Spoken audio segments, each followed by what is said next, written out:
Bon, c'est toujours un moment crucial. Hein. Lorsqu'on passe une nouvelle année comme ça, chaque président, ils arrivent, ils vont nous faire des vœux pour la nouvelle année. En tout cas, on va faire un récapitulatif. Pays par pays et lister un peu les vœux que les présidents nous ont souhaités et ce qu'ils ont prévu pour la nouvelle année. Nous allons commencer par la Côte d'Ivoire parce que c'est un sujet épineux que l'ancien président ou le président même actuel, M. Ouattara, il a évoqué. Il nous dit quoi? Il nous dit que en fait, en 2025, dès janvier, là nous sommes en janvier, hein, la base française du 43e BIMA qui est installée là-bas à Abidjan va être rétrocédée. Et de ce fait, tous les militaires français qui sont installés en Côte d'Ivoire, près de 1000, ils vont quitter le pays. Vous savez que nous ne sommes pas là pour attendre seulement des paroles sur paroles. En 2025, je lance déjà le mot d'ordre. Hein. Les gars, les chicoteurs en 2025, nous serons là exclusivement pour attendre les actes. Vous pouvez venir nous raconter tout ce que vous voulez. C'est votre problème. Nous attendrons seulement les actes. Le président Alassane Ouattara nous dit dès janvier 2025, hein, la base française du 43e BIMA de Port-Bouët sera rétrocédée aux forces armées ivoiriennes. Nous sommes en janvier 2025, il n'y a que 31 jours. Donc, j'interpelle déjà tous les chicoteurs et tous les panafricains qui sont notamment à Port-Bouët, à Abidjan, les gars. Vous allez nous sauver cela et nous faire remonter cette information. Parce que les paroles sur paroles, nous ne sommes plus dedans. Et on sait aussi que quoi? Que, en fait, le président Alassane Ouattara, qui a accepté depuis des années que les 1000 militaires français puissent rester en Côte d'Ivoire pour le protéger, pour assurer sa sécurité, comme aujourd'hui, il veut faire un 4e mandat et que la France n'est plus d'accord avec lui. Donc il a décidé que les militaires français quittent le pays. Il n'a pas fait comme les autres. C'est-à-dire que quand il devait arriver au pouvoir, la première des choses qu'il devait prendre comme décision, c'est de dégager toutes les bases étrangères militaires qui sont installés en Côte d'Ivoire, qui foutent la merde, qui surveillent tous nos faits et nos gestes et qui géolocalisent nos ressources minières afin de pouvoir les exporter facilement dans leur nation et nous laisser avec des miettes. Il n'a pas fait cela. Il a laissé les militaires là-bas pendant 1000 ans. Donc je vois les gens s'agiter. Donc je vois les gens sont en train de s'agiter comme quoi la décision qu'a prise le président Alassane Ouattara est une très bonne décision. Oui, c'est une bonne décision. On ne va pas cracher sur cette décision parce que c'est la décision même que nous soutenons sur la Chicotte TV. Sur la Chicotte TV, nous demandons à tous les présidents africains de demander à toutes les bases militaires étrangères qui sont sur nos territoires de quitter. Depuis des années qu'ils sont là, on n'a jamais rien vu de tout ce qu'ils font.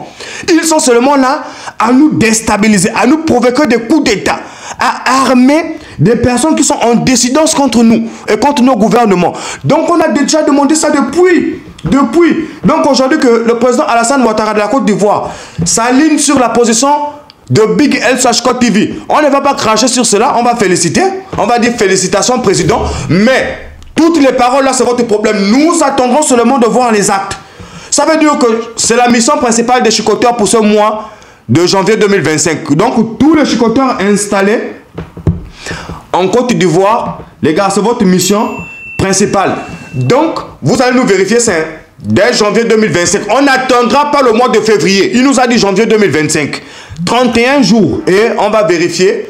On va refaire une autre vidéo dès le 1er février.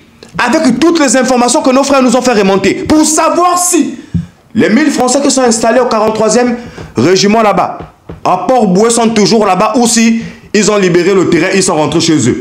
Donc, on va aussi enchaîner. C'est-à-dire que le 25 là, 2025, l'année qui a commencé là, c'est une année où les présidents, tous ceux qui vont venir nous dire, je vous dis déjà ça et je répète bien, on n'entendra plus rien du tout. Qu'on soit bien clair. Nous, c'est seulement les actes. 2025, c'est une année où il n'y a que des actes qui vont nous guider. Tout ce que vous allez nous raconter, ça va sortir, ça va rentrer ici, ça va sortir ici là. Qu'on soit bien clair. On va enchaîner aussi avec le nouveau président du Sénégal, M. Bassirou Diomaye Faye. Lui, on l'a donné des coups de fouet à chaque fois. Mais on voit que les coups de fouet que nous l'avons donné On dirait qu'il se redresse un peu. On dirait qu'il est en train de se redresser parce que lui aussi, il a tapé le poing sur la table. Il a dit, en tout cas pour l'année 2025, je demande à mon ministre de la Défense d'interpeller déjà toutes les bases militaires étrangères qui sont au Sénégal et de libérer. Donc, après le Niger, après le Burkina Faso, après le Mali, apparemment au Tchad aussi, là-bas, ils ont dégainé. Ils ont demandé aux Français libérer. Là, on apprend la Côte d'Ivoire et le Sénégal. Bon, la Côte d'Ivoire, on vous a dit, hein, parce que les Français ne soutiennent plus Alassane Ouattara pour son 4e mandat. Lui, il veut devenir maréchal. Il veut rester à la tête du pays, comme si nous n'avons pas de frères ivoiriens qui peuvent prendre cette nation.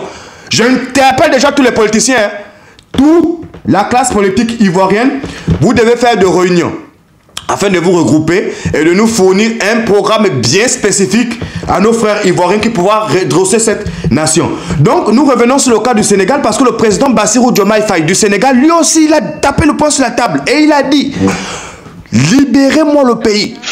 Base militaire française, régiment américain et toutes les autres qui sont là-bas installés au port de Dakar, qui sont en train de surveiller les côtes là-bas. Ils surveillent tout, même nos frères pêcheurs qui sont au port de Dakar n'arrivent plus à pêcher. Tellement il y a beaucoup les navires de ces gens-là, des navires lourdement armés. C'est pourquoi vous voyez, dans la majorité des pays où on a des soucis, on se demande toujours qui fournit les gens qui nous font des problèmes là, les armes. Parce qu'il n'y a aucun pays africain qui fournit les armes hein, et qui fabrique les armes. Hein. Aucun pays africain ne sait fabriquer les armes. Mais on se demande comment il y a des individus en Afrique qui sont lourdement armés. Lorsqu'on leur attrape, on regarde l'identification sur le fusil. Il y a l'identification. À travers l'identification, ça nous remonte à qui a fabriqué l'arme là. On peut même connaître le nom de l'ingénieur. Donc, bien évidemment, c'est les pays européens. Il n'y a aucun pays africain, je vous dis, qui fabrique les armes. Donc, les armes là, ça arrive par bateau. Donc, eux, ils surveillent nos côtes.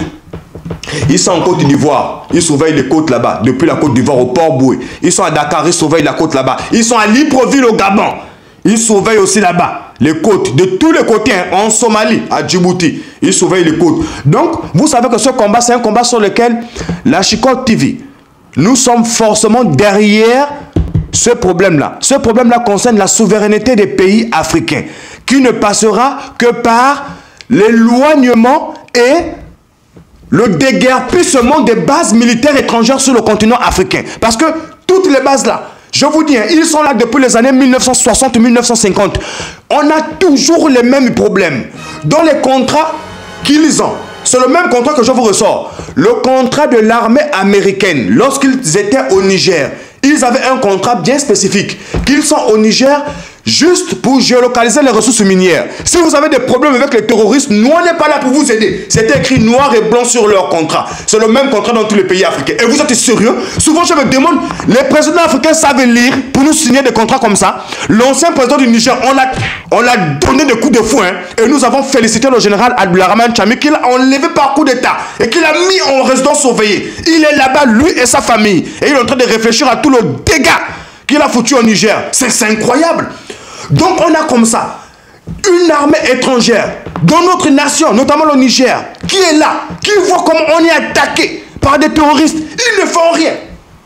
Ils laissent passer. Ils informent même les terroristes sur nos faiblesses. C'est incroyable. C'est la même chose. Donc pour que les pays africains récupèrent toute leur souveraineté, il faut que on libère toutes les bases là. Toutes les bases militaires étrangères doivent être libérées du continent africain. C'est une parole essentielle. Et je vous dis bien comme ça. Parce que ces bases militaires étrangères, elles font la géolocalisation des ressources minières à travers leurs machines. C'est-à-dire qu'elles font une topographie. De là où il y a l'or, là où il y a le diamant, là où il y a l'uranium. Elles ne nous protègent pas. Elles ne nous apportent aucune assistance militaire. Je vous dis bien, c'est différent hein, chez les autres. Hein. Vous avez vu. Hein. Vous avez vu l'Ukraine et la Russie. Comment ils sont en train d'aider l'Ukraine? Ce n'est pas grave, ce sont leurs frères. Donc j'interpelle les Africains, il n'y a que les Africains qui pourront nous aider. Ne venez pas me dire que les bases militaires étrangères sur le continent africain, ils seront là pour nous aider. Ils ne nous aident même pas. En tout cas, s'ils nous aidaient, depuis des années, on devait le voir. Mais aucun pays africain où il y a eu des bases militaires là, on a vu qu'ils s'en sortent. Aucun pays ne s'en sort. Hein, parce que eux, leur principal objectif, ce n'est pas ça. En tout cas, nous, on va s'arrêter là pour aujourd'hui. On a enlevé notre restriction. Donc on félicite les équipes de la Chicotte TV pour leur travail. On félicite aussi les abonnés parce que les gens là nous avaient restreint. Ils avaient restreint la page d'Achicot TV sur TikTok et YouTube suite aux propos que nous tenons. Comme si on faisait du mal à quelqu'un.